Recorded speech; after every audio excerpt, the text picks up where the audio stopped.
이사별론 증거 56번째 시간입니다. 오늘 이사야 59장을 통하여 심판기의 최고의 악과 최고의 의에 대해서 변론해 보도록 하겠습니다. 또한 강권 역사와 사명의 계대자에 대해서 또 중재대에 대해서도 변론해 보도록 하겠습니다. 본장은 58장과 같이 완전한 축복을 주는 그러한 새 시대를 주는 축복을 주는 때가 오는데요.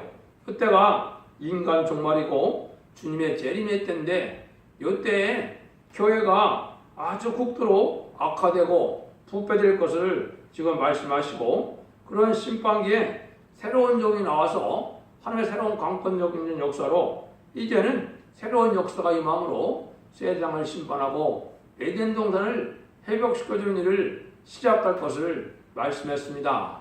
이게 성경이 어려운 부분이 많지만 특별히 이사 59장을 이해하고 깨닫기는 참으로 어려운 말씀입니다. 이 변론을 통하여 여러분들 은혜를 받으시고 이 시대 하나님의 섭리가 하나님의 경륜이 어떻게 이루어져 가고 있는 것을 지금 깨달을 때가 된 것입니다. 그래서 이 말씀이 응하는 때가 이제 인간의 마지막 때인데 그때가 도래한 것입니다. 1절에서 5절입니다.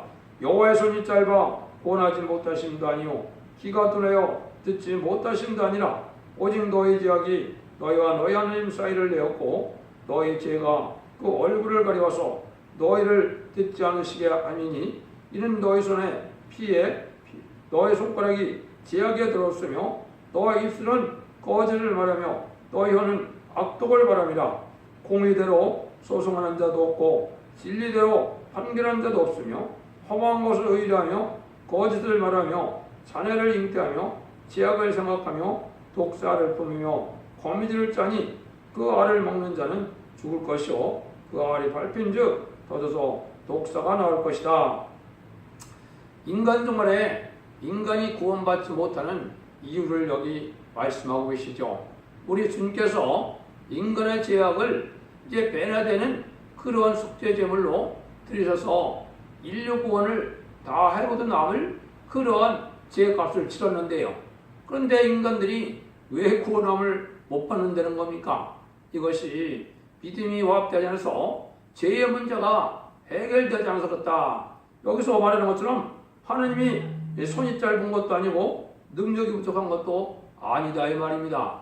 이런 일들이 이루어지는 것 자체가 하나님이 이제는 사랑을 베풀고 싶어도 하나님의 말씀에 순종하여 제의상을 받을 수 있는 이런 삶을 살지 않고 그대로 악한 삶을 살아가는 이 모습을 보고 하나님이 판단하시는 겁니다. 또 하나님께서는 의롭고 경건하고 진리대로 순종해서 공의와 정의롭게 화평하게 살기로 하지만은 여기 보니까 인간들이 모두 악하고 손이 더럽고 피가 가득하다 그랬죠. 그러니까 악한 자들이 많다 이 말이죠. 왜 이렇게 악하게 됐을까요? 진리 앞에 순종하지 않기 때문에 악이 들어오는 것입니다. 하나님의 진리라는 것은 진리에 순종하면 오냐고 겸손해서 하나님의 백성된 자격을 주게 되고 또 장성하여 하나님의 충성하지려면 왕권의 축복을 받을 만큼 이 시대의 사명자가 되는 것이거든요. 그런데 그러한 사람이 도저히 없다 이 말입니다. 그래서 이렇게 해서 하나님의 구원의 기회가 많고 구원을 받아서 하나님이 거처할 처소도 많지만은 여기에 들어갈 자들이 너무 없다는 것이죠. 그래서 너희들이 한번 생각을 해보자 이 말이거든요. 그래서 여기 하나님이 아주 싫어하는 일을 많이 한다는 거죠. 제약의 장부가 쌓고 피를 흘리는 일을 많이 하고 거짓을 말하고 악독을 바라고 공의대로 판결하지 않고 험한 것을 의지하고 거짓을 자랑하고 잉태와 제약을 생산하는 일이다. 이것이 이방인에서만 이런 일이 벌어진 게 아니라 믿는 자들 중에서도 속화되고 이게 또 이제 세상에 쾌락을 쫓다 보니까 이러한 신앙을 하는 자들이 많다는 거죠. 특별히 이런 일들은 알파적인 역사를 봤을 때 언제 임한 겁니까? 예수님이 하나님의 아들로 예언대로 오셨는데 예수님을 하나님의 아들로 영접하지 않고 죽이기로 앞장섰던 사람들이 누굽니까? 하나님을 가장 잘 믿던 바리새인 사두개인들이었거든요. 이것이 제레미주가 올 때도 또 마찬가지입니다. 이 시대에 2000년 동안이나 기독교가 온 세상에 전파돼서 믿는 자들이 세상에 많지만은 제레미주가 올 때 이러한 악한 일을 많이 하게 되는 것은 아까 말씀드린 것처럼 진리 앞에 온전히 순종하여 말씀을 지키지 않는 삶을 살기 때문에 오히려 이렇게 완악해지고 강팍해지고 마귀에 애침만 하게 된다 이 말이거든요. 이런 삶을 살아갖고는 아름다운 신앙이 아니기 때문에 아름다운 신앙이 아니면 제레미를 영접할 수 없다는 거거든요. 그러니까 하나님이 얼마나 지금 안타깝고 얼마나 하나님도 답답하시겠습니까? 그래서 이사 1장 15절 17절에 보면 너의 기도를 듣지 않은 것은 손에 삐가 가득함이라. 악을 버리고 고아를 돌아보고 또 가난한 자를 도와주고 긍휼을 베풀며 그렇게 살려는 거죠. 근데 삶 속에서 그런 모습이 없다 이 말입니다. 탐욕이 심하고 욕심이 많고 교만하고 또 세상 부경을 탐하고 명예욕을 탐하고 이렇게 살아가는 이 종교 지도자들을 향해서 하나님이 하시는 말씀이다. 이렇게 볼 수가 있거든요. 6절 7절 보시죠. 그 짠 것으로 옷을 이룰 수는 없을 것이요 그 행위를 자기를 가릴 수 없을 것이며 그 행위는 제약이 아니라 그 손에 강포한 행습이 있으며 그 발은 행악하게 바르고 무지한 피를 흘리게 신속하며 그 사상은 제약의 사상이라 황폐와 파멸이 그 길에 끼치었으며 이랬죠. 이거는 속화된 교회가 또 교권 지도자들이 아까 말씀드린 것처럼 아주 탐욕이 심하고 세상 욕심을 다 갖고 살다 보니까 이게 제약의 사상을 가지고 있다 이 말이죠. 우리가 계시록 19장 8절에 보면 성도들의 옳은 행실이 세마포라고 그랬는데 세마포는 제레미들을 영접할 이러한 신부 자격을 입은 이 옷이죠. 그런데 행위 자체가 그런 일을 가져야 되는데 행위 자체가 악하니까 세마포가 준비지 못한다. 삶 속에서 아름다운 신앙을 갖지 못한다 이 말이거든요.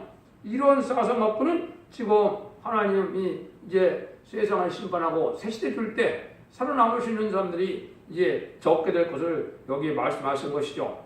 남을 살려보는 사상과 의에 굶주리고 의에 줄이고 의에 갈급한 이런 신앙생활로 진리 앞에 순종하기를 참으로 갈급하게 심령으로 하나님의 앞에 간절히 세상을 사랑하지 말고 하나님의 의를 구하는 이러한 신앙생활의 모습은 보이지 않는다. 하나님께서는 어떤 삶을 요구합니까? 남을 살리기 위하여 희생 수고하는 자들에게 복을 주기를 원하시죠. 또 남을 긍휼을 베풀고 남을 사랑하여서 하나님의 뜻을 땅에 이뤄가는 그러한 사람들을 하나님 기뻐하시겠죠. 근데 그러한 모습이 하나도 보이지 않는다 이 말입니다. 그래서 교권단체가 이제는 파멸될 수밖에 없다고 여기 말하죠. 왜 그렇습니까? 지금 이 교권단체들이 어떻게 되어 있습니까? 하나님의 원수인 공산당을 좋아하고 공산당의 그 악한 지도자를 환영해야 된다고 그러고 WCC는 유물론 공산주의 사상을 들고 나오는 자들이고 또 다원을 들고 나오는 자들인데 그들을 또 용납하고 이게 얼마나 악합니까? 하나님 앞에 가장 악한 자들이 이 종교 지도자들이 하는 일들이거든요. 이게 교권마귀가 들어갔다 이 말입니다.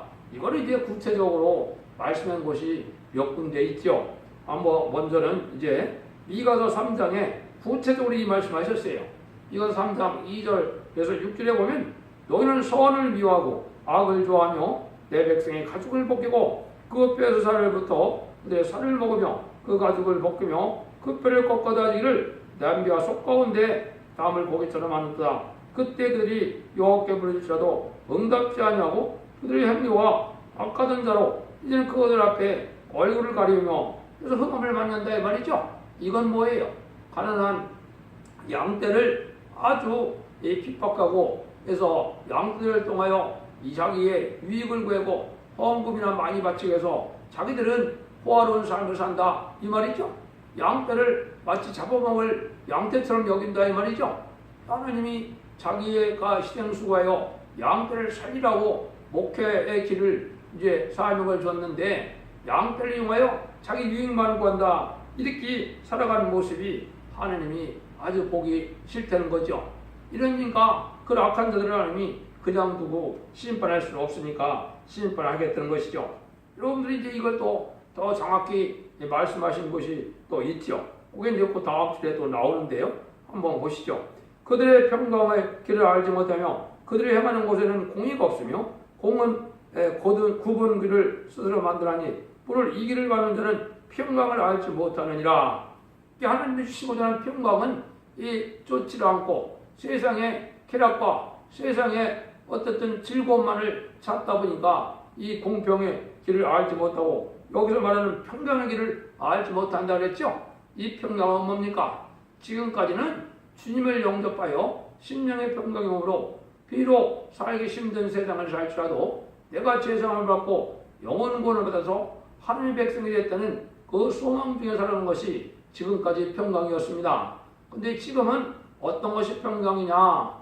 환난과 재앙 아래 심판의 전쟁이 왔을 때, 심판이 왔을 때 내가 영원권으로 구원을 받고 가족적인 구원, 단체적인 구원을 받아서 죽지 않고 새 시대가고 죽음과 상관없이 변화성도가 되어서 재림제를 영접하는 이 길이 평강의 길인데 이걸 도저히 알지 못한다 이 말입니다. 왜 그렇습니까? 악하게 살아가고 진리 앞에 순종하는 그런 믿음이 없었기 때문에 이 길을 도저히 알지 못하는 그런 삶을 산다 이 말이죠. 그러다 보니까 뭐예요?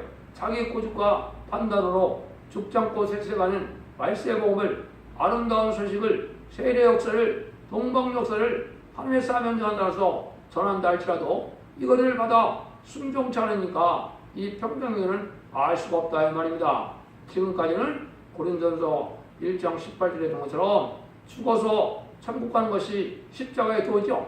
이제는 따라서 새 시대라는 것이 이사야 2장이나 미가서 4장에 보면 그걸 야곱의 도라고 그랬죠. 이 야곱의 도를 알지 못한다 이 말이거든요. 이게 심판의 환란 때 이제 살아서 새 시대 가는 이 복음을 알지 못하니까 평강을 알지 못하는 자들이다. 이런 자들이 어떻게 되느냐? 9절 10절입니다. 그러므로 공평이 우리에게서 멀고 의가 우리에게서 미치지 못한즉 우리가 빛을 바라나 어두움뿐이요 밝은 것을 바라나 캄캄한 가운데 함으로 우리가 소경같이 담을 들을 것이며 누운 자같이 두루더듬으며 낮에도 홍한 때같이 넘어지니 우리는 강정한 중에서 죽은 자가 들지라. 이것은 바로 뭐예요? 빛을 바라나 캄캄함이다 그랬죠? 흑암이다 그랬죠? 깜깜하면 뭘 모르는 겁니까? 눈 먹는 자는 때가 언젠지 또 살 길이 어딘지 이게 복받을 길이 어딘지를 알지 못하는 일이 벌어지죠. 이건 왜 그렇습니까? 진리 앞에 순종하여 진리를 좀 더욱더 깨닫게 돼서 하나님께 이 시대에서 말씀의 빛 이제는 하나님께로 죽지 않고 색색하는 야곱의 도를 알려주는 때가 됐는데도 거기에는 관심이 없으니까 하나님의 말씀을 깨닫지 못한다 이 말입니다. 여러분들이 지금 한 가지 잘 생각해야 될 것이 뭡니까? 여러분들이 참으로 섬기는 종들이 아주 세상적으로 유식한 종이니까 하나님이 참으로 사랑해서 모든 것을 다하는 그런 종일 것 같은데요. 근데 하나님은 성경 말씀에 그렇게 말씀을 하시지 않으셨거든요. 그럼 왜 그렇습니까? 그거는 하나님 앞에 바로 올바른 삶을 살고 자기 유익을 구하지 않고 하나님의 양대로 하여 하나님의 뜻을 하여 희생수고하기를 기뻐하고 하나님 앞에 온유의 진리 앞에 순종하기를 원하는 순교자의 길을 가야 되는데 그렇지 않다는 겁니다. 자기 부귀 하나 누리고 자기 권력이나 누리고 명예나 얻으려고 그러고 욕심이 많으니까 그렇게 된 거거든요. 이걸 아주 구체적으로 설명한 성경이 몇 군데 있죠. 첫 번째는 이사야 42장 18절에 이렇게 말씀하셨거든요. 너희 기목이들아 들으라. 너희 소경들아 밝혀보라. 소경이 누구냐? 내 종이 아니냐? 누가 나의 보내는 나의 사자같이 기머리겠느냐? 나와 친한 자같이 소경이겠느냐? 누가 여호와의 종같이 소경이겠느냐? 이랬죠? 이것은 바로 하나님의 종들이 그렇다 이 말이죠. 아까 말씀드린 것처럼 알파적인 역사도 사두개인과 바리새인들이 이제 대제사장, 제사장, 이제 장로, 유사들이 다 어떻게 됐어요? 예수님의 재림의 주에 예수님이 말씀대로 오셨는데 이것대로 오셨는데도 주님을 영접하지 못했죠. 그래서 예수님은 십자가 들어가시고 난 다음에 12제자를 택하서 이제 마가다락방을 통해서 새로운 은혜 시대를 열 때 어떻게 했습니까? 많은 사람들이 이제는 그 빛을 알지 못하고 흑암에 빠지고 예수님을 십자가 못 박는데 앞장섰죠. 이게 그 시대의 하나님의 종들이 그랬거든요. 근데 말세에 제레미야를 영접하는 때가 올 때도 이 종들이 그렇게 될 거라고 말씀하셨거든요. 이걸 이제 더 구체적으로 말씀한 데가 있죠. 이사야 56장에도 이런 말씀을 하셨거든요. 들의 짐승들아, 살림 중에 짐승들아, 다 와서 삼키라. 그 파수꾼들은 소경이요, 다 무지하며 벙어리 개라. 능히 짖지 못하며 꿈꾸는 자요, 누운 자요, 잠자기를 좋아하니 이 개들은 탐욕이 심하여 족한 줄 알지 못하는 자요, 그들은 몰각한 목자들이라. 다 자기 일로 돌이키며 어디 있든지 아니든지 자기 이만 노하며 피차오르기를 이르기를 오라 내가 포도주를 가져오라. 우리가 독주를 잔뜩 먹고 내일도 오늘같이 또 크게 넘치지 않으니라. 들의 짐승들 보고 다 삼키라고 했죠. 들의 짐승은 북방세력을 뜻한 겁니다. 이 북방세력과 공산당은 인간을 심판하기 위해 준비된 세력인데요. 근데 누구를 다 멸망시키는 겁니까? 파수꾼이죠. 근데 파수꾼이 어떨 때는 씁니까? 소경이고 벙어리고 짖지 못한다 그랬죠. 이건 말은 뭡니까? 이 시대가 영적으로 어느 시대고 어떻게 살아야 제레미야를 영접하고 어떻게 해야 우리가 신부단장이 되고 어떻게 해야 심판의 날에 중장고 새 시대 가고 이러고 그러면서 하나님의 뜻을 이루어서 하나님의 상급도 받고 구원의 복도 받는 이런 걸 알지 못한다 이 말이죠. 그저 세상에 인간 70에 부경을 내리는 것이 예수 믿는 또 그것이 다인 줄 알고 그렇게 가르치고 있죠. 그래서 지금은 많은 달성된 교와 이단이 많고 또 정통이라 하더라도 이걸 알지 못하는 어리석은 자가 되어서 WC를 용납하고 공산정권을 좋아하고 또 악한 정권을 좋아하는 이런 자들이 됐거든요. 이런 자들이 다 이 기모거리고 이게 꿈꾸는 자고 벙어리 개고 이런 자요. 이 개들이 아주 탐욕이 심하다 이 말이죠. 이게 격번 세력들을 얘기한 거예요.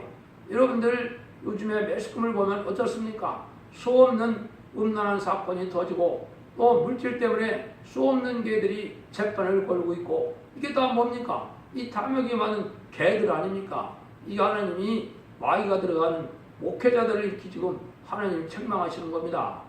이거를 알지 못하고 거기에 복을 받으려고 거기 다니는 불쌍한 그런 사람들이죠. 이 사람들은 뭐만 얘기한다는 겁니까? 12절에 보니까 내가 포도를 가져오라, 독주를 가져오라 그런다는 거죠. 오늘도 먹고 내일도 먹고 잘 먹고 잘 사서 세상에 취하고 공산당에 취하고 그래서 아주 어리석은 자가 돼서 심판의 날이 가깝고 주님의 재림의 날이 가까운데 그런 신앙 준비를 하지 못하고 이렇게 세상에서 구경을 하려고 잘 먹고 잘 사는 이런 신앙생활을 하는 자들이 바로 여기에 말하는 하나님이 이렇게 합당치 못한 격번 지도를 뜻했다 이 말이에요. 그러니까 평등을 알지 못한다 이 말이죠. 그래서 이것이 이제 바로 계시록 2장 3장에도 보면 자칭 유대인이라고 그랬죠. 자칭 유대인은 뭐예요?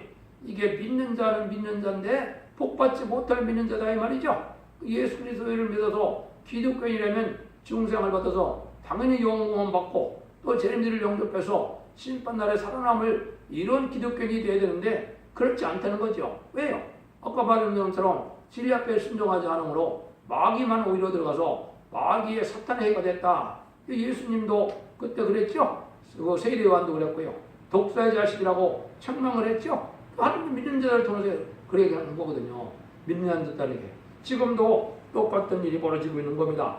그래서 기독교는 이게 흑암을 속에 들어가시니까 빛을 발하나 흑암뿐이다 보니까 어떻게 살아야 이 시대에 하나님의 사명을 감당하고 재림들을 영접하느냐 이걸 알지 못하는 이런 시대가 된 거죠. 눈이 있어도 소경이고 빛이 있어도 알아보지 못하니까 깜깜한 이 형편에 속했다 이 말입니다. 그래서 사도 요한도 이렇게 조심해야 하는 것을 말씀했죠. 사도 요한 1서 2장 9절 11절 보면 빛 가운데 있다며 그 형제를 미워하는 자는 지금까지 어두운 곳에 있는 자들이요 그의 형제를 사랑하는 자는 빛 가운데 거하며 자기 속에 거리낌이 없으나 그의 형제를 미워하는 자는 어두운 가운데 있고 또 어두운 가운데 행하며 갈 곳을 알지 못하니 이 어둠이 그들을 멀리 갔습니다. 사랑의 마음이 없어서 형제를 미워하다 보니까 어둠 속에 갇혔다 이 말이죠. 그래서 남을 살리고 남을 위해 희생수고해서 이제 하나님의 백성을 만들고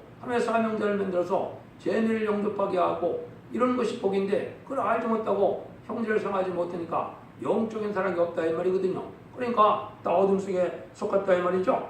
11절입니다. 우리가 공같이 부르짖며 비둘같이 슬피 울며 공평을 바라나 얻고 구원을 바라나 우리에게 멀도다. 이때 마지막 때 심판 때 와서 아무리 울고불고 해도 하나님이 듣지 않는다 그랬죠. 이사야 1장 18절 이하에 보면 너희가 기도할 대로 듣지 않는 이유가 있죠. 너희가 악한 일만 하고 피해 손이 가득하고 또 손가락에는 죄가 가득하니까 내가 너희들 기도를 듣지 않는다 이 말이죠. 그래서 말세의 복음이 마지막 변론의 경고로 나타날 때 이걸 순종치 않으로 멸망이 온다. 이걸 순종하면 원죄적 범죄를 따게 돼서 새 시대에 풍성한 소산을 먹게 되는데 그렇지 못해 되는 거죠. 이것이 이사야 1장 18절도 말씀하신 거 아닙니다. 그러니까 이게 이렇게 된다 이 말이거든요. 12절 15절입니다.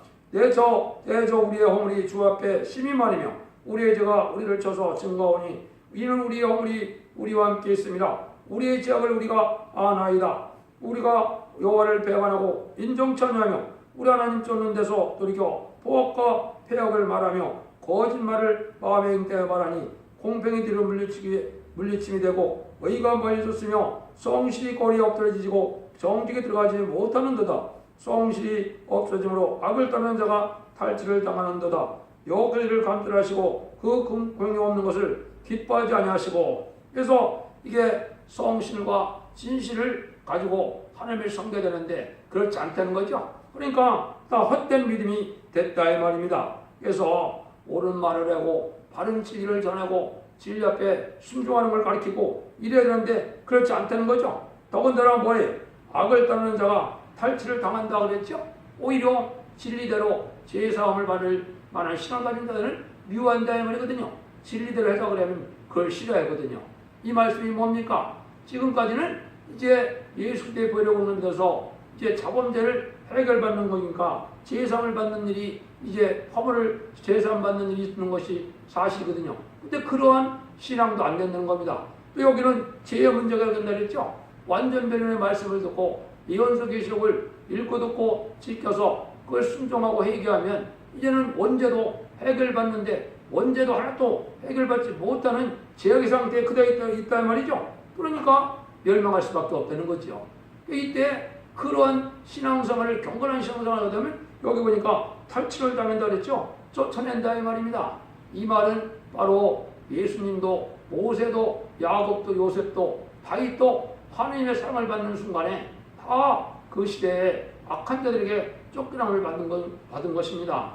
이것은 예수님도 예가 아니거든요.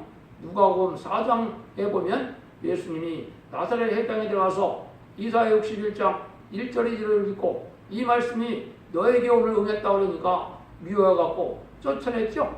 이런 일들이 지금도 벌어진다 이 말이거든요. 이걸 제가 이제 이런 날짜를 밝히고 시기를 밝히는 것은 때가 너무 임박했기 때문에 제가 이런 말씀을 드리는 겁니다. 이것이 구체적으로 어떻게 응했느냐. 이제 새로운 역사가 나타날 때 하나님이 이렇게 영계 싸움을 통하여 쫓아내는 일도 있거든데 이것이 성경에 예언이 되어 있을까요? 안 되어 있을까요? 되어 있습니다. 스가랴 1장 7절에는 11월 24일이라고 했고 이것이 구체적으로 한 것이 이사야 66장 5절 6절인데요. 이것이 2002년 11월 24일에 의한 겁니다.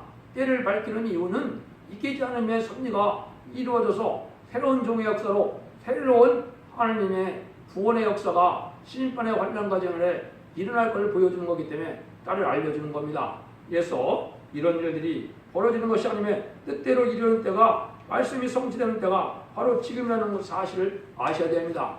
아까 말씀드린 것처럼 1세기에 주님이 성경대로 이제 동정녀 말에게 잉태하셔서 30년 동안 기다리셨다가 공생을 하시고 이제는 십자가 들어가셔서 만민에게 구원을 베푸는 역사가 마가의 다락방에 이제는 성신이 마음으로 시작이 됐죠. 그것 똑같이 이제 21세기에 이제 들어가서 새로운 역사로 새로운 교회 역사와 새로운 종의 역사가 나타날 것을 말씀한 것이거든요. 그 일들이 이런 때가 온 것을 구체적으로 말씀한 겁니다. 그것이 이제 16절 17절에 나와 있거든요. 사람이 없음을 보시며 중재 없음을 이상히 여기셨으며 자기 발로 스스로 구원을 베푸시고 자기 의를 스스로 의지하사 의로 신경을 삼으며 구원을 그 머리에 서서 투구를 삼으시며 보옷으로 속옷을 삼으시며 열심을 입어 겉옷을 삼으시고, 여기가 이제 중요한 겁니다. 하나님이 이제 어떻게 한다 그랬어요? 인간의 타락한 인생들을 구원해서 영원 받는 하나님의 백성 만드는 시대가 오고, 마지막 때 재림들을 영접할 때는 이제는 죽지 않고 새 시대고, 죽지 않고 이제는 재림의 주를 영접해서 세세 왕국의 축을 주고자 하는데, 하나님이 인간 종말에 대해서 그 복을 언약의 말씀대로 베풀라고 하늘에서 딱 보니까 사람도 없고 중재자도 없다는 겁니다. 사람이 없다는 것은 새 시대 갈 만한 신앙자가 없다는 겁니다. 또 중재자가 없다는 것은 하나님이 들었을 말세의 사명자가 없다는 겁니다.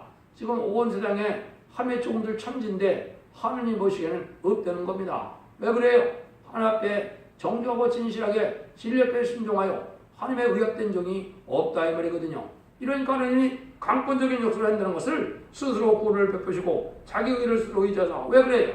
하나님이 그래서 구원 안 주면 하나님이 거짓말 하나님이 되거든요. 자선만대 축복과 세세 왕국의 축복을 준다고 다윗에게도 언약을 했고, 또 모든 이언세에 언약을 했는데 그 말씀을 안 지키면 하나님이 거짓말쟁이가 되니까 하나님이 강권적인 역사로 새로운 종을 나에게 한다 이 말입니다. 요 새로운 종이 이제 일어나는 때가 바로 21세기 총고입니다. 그래서 그것이 예언된 것이 스가랴 6장 12절에 순이라는 종이고, 또 스가랴 3장 8절에 내가 내 종 순이라고 한다 그랬죠. 이 순이라는 종은 새로운 종을 뜻했는데 14만 4천 명이 물론 다 순이 됩니다. 근데 여기서 말씀하는 것은 선구적인 종인 제1호로 나오는 종을 뜻했거든요. 이런 일이 나오는 때가 2001년도에 9월 달에 이게 응답이어서 하나님의 역사가 진행된 때가 온 겁니다. 이걸 잡고 제가 때를 밝히는 것은 이제 어차피 하나님의 때가 임박했으니까 모든 것을 밝히지 않을 수 없는 때가 왔다 이 말입니다.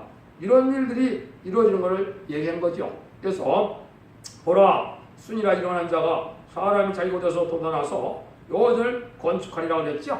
이 요한을 건축하는 거, 이게 지금 기독교에서 말하는 제3성전 얘기가 아닙니다. 제3정 성전이라는 것은 양잡고 쏟없는 성전을 짓는다는 것인데, 그럼 예수 그리스도는 왜 십자가의 중한 고통을 받고 우리가 돌아가셨습니까? 그런 제사는 더 이상 필요 없는 거고, 그런 제사를 드리는 자들은 하나님의 백성도 아닌 겁니다. 그럼 하나님의 전을 건축한다는 말은 뭡니까? 새 시대 갈 입맞을 종이 나오는 그런 제단이고, 14만 4천 명의 변호성들이 있길 제단이고, 증인 권세, 자유로운 권세, 철저한 권세를 받아서 백만 땅권들이 있고 세상을 심판하고 왕국 권세를 이룰 이런 종이 나오는 제단이 이게 하나님의 전 아니겠습니까? 이게 동방 땅끝 해돋는 나라에서 인의 권세를 받을 나올 종들이 나올 뜻을 해야 되는데, 이것을 예수님이 금석대의 비밀이고 7별의 비밀이라고 계시록 1장 12절 13절 20절에 말씀을 했거든요. 이런 제단을 얘기하거든요. 이것이 동방 역사, 세계 역사가 진행할 종을 뜻했거든요. 이런 것들이 이제 하나님의 뜻이 이루어가는 과정에 있다 이 말이거든요. 그래서 이런 일들이 이루어지는 때가 지금 구체적으로 말씀이 응하는 때가 지금 임박했다 이 말이거든요. 그때 하나님이 어떻게 하느냐? 18절입니다. 그들의 행위대로 갚으시되 그 대적에 분노하시며 그 원수에게 보응하시되 서부들에게 보복하시다. 이제 하나님께서 보복을 하고 이제 원수를 갚아주는 때다 이 말이죠. 순교대 원한을 풀어서 이제는 세상을 악한 자들을 심판하고 기독교를 지금까지 말살시키고 순교대를 많이 낸 이 악한 정권들도 다 용납을 했지만은 지금은 심판 때니까 다 멸망의 걸다 이 말입니다. 이때 하나님의 역사가 강권적으로 동방 역사가 일어나는 모습이 이제 여기 마지막으로 나오죠. 19절입니다. 사방에서 여호와 이름을 드려야겠고 해돋는 곳에서 그 영광을 드려야 할 것은 여호와께서 그 교훈에 물려 급히 일어나서 같이 오실 것입니다. 여기에 이제 큰 비밀이 있습니다. 이게 참으로 하나님의 이제 동방 역사의 시발점을 이룬 건데요. 여러분들이 이거를 불가불 제가 영어 성경하고 비교해서 이걸 하나 말씀드리는데, 영어 성경을 하고 한국 성경하고 틀린 것이 가장 확실하게 틀린 것이 바로 요 기절이거든요. 영어 성경에는 어떻게 되느냐? 그러면 그들이 저쪽에서부터 주의 이름을 두려워하고 해 뜯는 곳에서부터 그분의 영광을 두려워하리니 원수가 홍수같이 올 때 주의 영께서 궁지를 들어 올려서 그걸 치시라고. 여기 보니까 원수가 홍수같이 온다 그랬죠. 근데 이 한국 성경에는 어떻게 되어 있습니까? 이게 여호와께서 하수같이 몰려온다 그랬죠. 이거는 북방의 환란이 올 때 하느님의 새로운 영의 역사가, 하느님의 임만의 역사가 일어날 걸 보여준 거거든요. 이게 동방 역사거든요.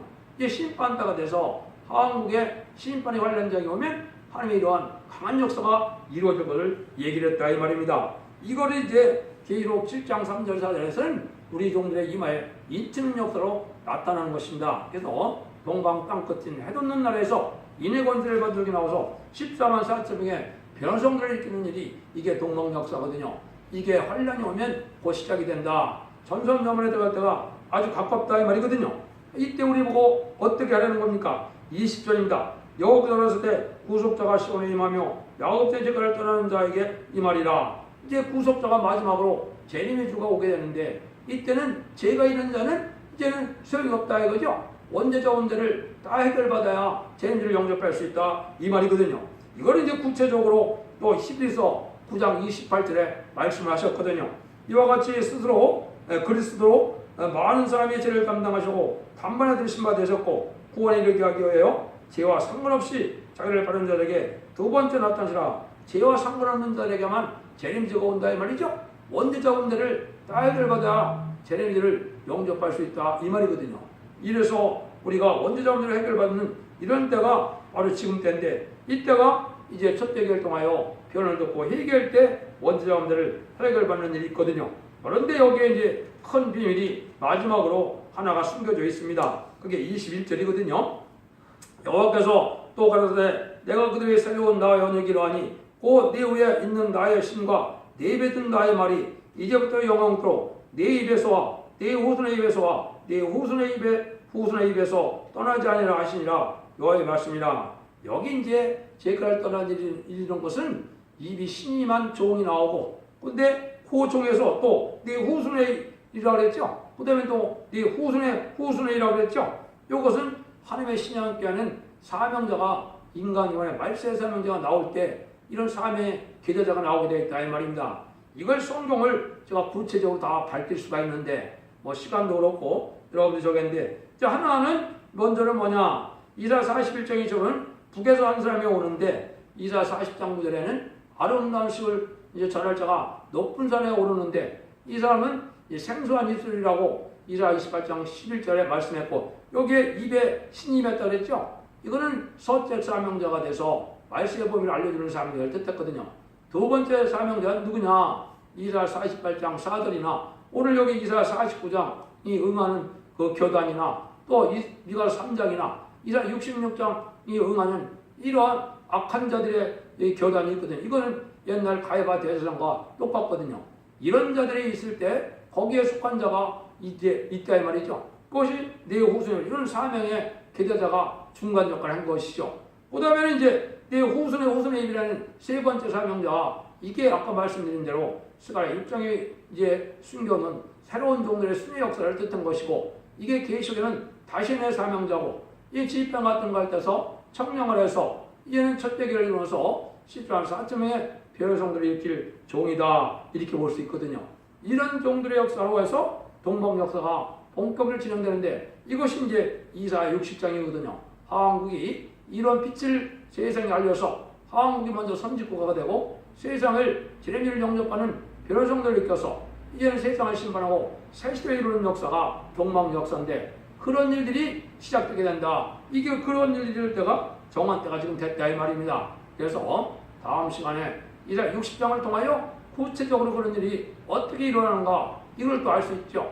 그래서 모든 예언서 계시록을 다 밝히는 이 종이 나타나야만 그 일을 할 수 있다는 것이 오늘 이사 59장의 비밀인 것입니다. 여러분들도 이 진리 앞에 순종함으로 자손만대 축복과 세세왕국을 축복하는 복된 종들과 성도님들 다 되시를 예수님으로 간절히 축원드립니다. 아멘.